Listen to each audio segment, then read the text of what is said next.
నమస్తే, welcome to ఇహా TV. సాధారణంగా blood గ్రూప్లు అంటే టక్కున గుర్తొచ్చేవి ఏ, బి, ఏబి, ఓ. వాటిలో పాజిటివ్లు, నెగిటివ్లు. అలా కాకుండా అత్యంత అరుదైన బ్లడ్ గ్రూప్ అంటే గోల్డెన్ బ్లడ్ గ్రూప్ పేరు చెబుతారు. ఇది ప్రపంచవ్యాప్తంగా 50 కన్నా తక్కువ మంది మాత్రమే ఉంది. అయితే తాజాగా వెలుగులోకి వచ్చిన ఓ బ్లడ్ గ్రూప్ అయితే కేవలం ఒక్క భారతీయ మహిళకు మాత్రమే ఉంది.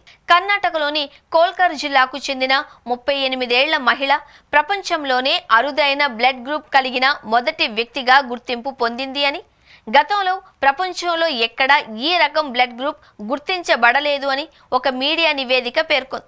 ఈ సందర్భంగా ఆమెకు రక్తం అవసరమైతే ఈమె తన రక్తాన్ని ముందుగానే దానం చేయాల్సి ఉంటుంది అని వైద్యులు చెబుతున్నారు. ఎందుకంటే ఆమెకు ఉన్న అరుదైన రకం బ్లడ్ గ్రూప్ ప్రపంచంలో మరే వ్యక్తికి లేదు అని చెబుతున్నారు.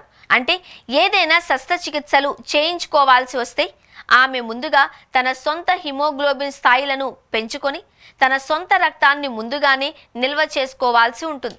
ఈ ప్రక్రియను ఆటోలోగస్ ట్రాన్స్ఫ్యూజన్ అంటారు. దీంతో వైద్యులు ఈ కేసును రోటరీ బెంగళూరు టీటీకే బ్లడ్ సెంటర్లోని అడ్వాన్స్డ్ ఇమ్యునోహెమటాలజీ రిఫరెన్స్ ల్యాబ్కు సూచించారు. అక్కడ నిపుణులు ఆమె రక్తం పరీక్షించిన తర్వాత ఆమె రక్తంలో ఒక ప్రత్యేకమైన యాంటీజెన్ ఉంది అని, దాన్ని ఇంతకుముందు ఎప్పుడూ చూడలేదు అని, ఆమె కుటుంబ సభ్యుల రక్తాన్ని కూడా పరీక్షించినా అది ఎవరితోనూ మ్యాచ్ కాలేదు అని తెలిపారు. ఈ క్రమంలో ఆమె నమూనాలను యూకేలోని బ్రిస్టల్లో గల ఇంటర్నేషనల్ బ్లడ్ గ్రూప్ రిఫరెన్స్ ల్యాబొరేటరీకి పంపారు.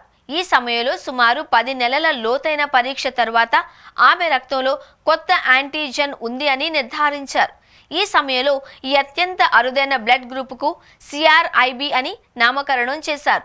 ఇందులో ఈ కొత్త యాంటీజెన్ CRBIలో క్రోమర్ కోసం CR ఇండియా, బెంగళూరు కోసం IB అని పేరు పెట్టారు. ఈ పరిశోధన జూన్ 4, 2025న ఇటలీలోని మిలన్లో జరిగిన అంతర్జాతీయ రక్త మార్పిడి సమావేశంలో ప్రకటించబడింది. ఆమెకు ఎప్పుడైనా రక్తం మార్పిడి అవసరమైతే ఇతరుల రక్తంపై ఆధారపడలేరు అని వైద్యులు చెబుతున్నారు.